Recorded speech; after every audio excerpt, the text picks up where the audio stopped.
গরুটার দাম 1 কোটি চাওয়া হচ্ছে। বংশমর্যাদাপূর্ণ গরু।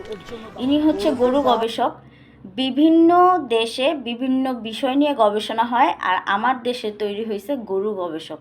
তো উনি আসলে গরুর বংশ নিয়ে গবেষণা করছে, গরুর বংশ, যে এটা কোন বংশের গরু। আমাকে এক এক সময় আমার মা আমারে গরু বলে রাখতো, আমার হাজব্যান্ডও মাঝে মাঝে বলে। তো আমি হচ্ছি বংশের মানে বলে না যে তুই বংশের নাম রাখলি না, বংশের মানুষ তো তোর এটা সেটা এইসব এর জন্য গরু বলা হইতো।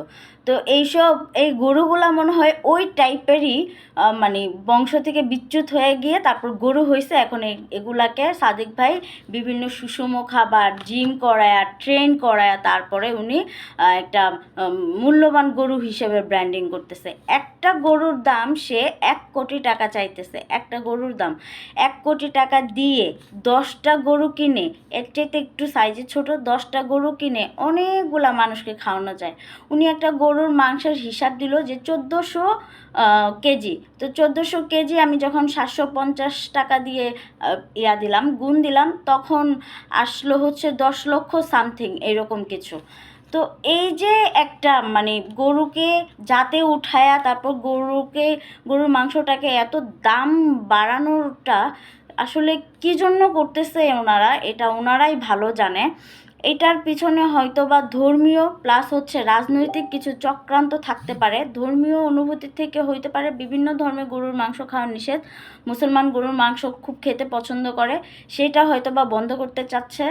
আর দ্বিতীয়ত হইতেছে রাজনৈতিক সিন্ডিকেট হইতেছে, কারণ মুসলমান বাংলাদেশের 80% হচ্ছে মুসলমান।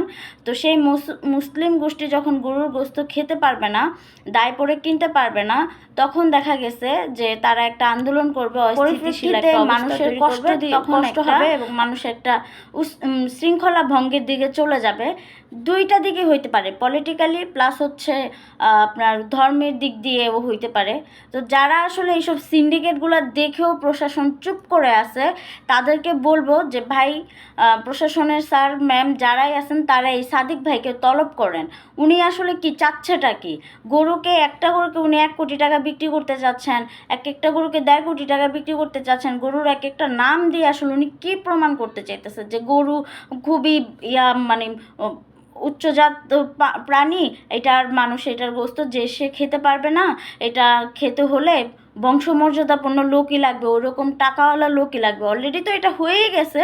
এখন উনি বাদবাকি যতটুক বাকি ছিল, উনি হচ্ছে সেই জিনিসটা আবার তো মানে নিয়ে আসতেছে সবার কাছে। এখন ওই জিনিসটা আরও বেশি করে প্রকোপ ফেলতেছে। তো যারা দুর্নীতি দমন কমিশনে আছে প্লাস হচ্ছে আয়কর বিভাগ আছে, ওনাকে তলব করুক। ওনার গরুতে এমন কি আছে যে 1 কোটি টাকা দিয়ে তার গরু কিনতে হবে, সেটা ভালো মতো খোঁতাই হোক এবং ওনাকে যথা উপযুক্ত শাস্তি দেওয়া হোক। আর ওনার গরু আসলে যারা কিনে তাদেরও ইনকামের বিষয়টা জানতে হবে, যে এত হারাম পয়সা, এত টাউট পয়সা, এত বাড়তি পয়সা কোথা থেকে আসছে যে একটা গরু মানুষ 1 কোটি টাকা দিয়ে কিনে।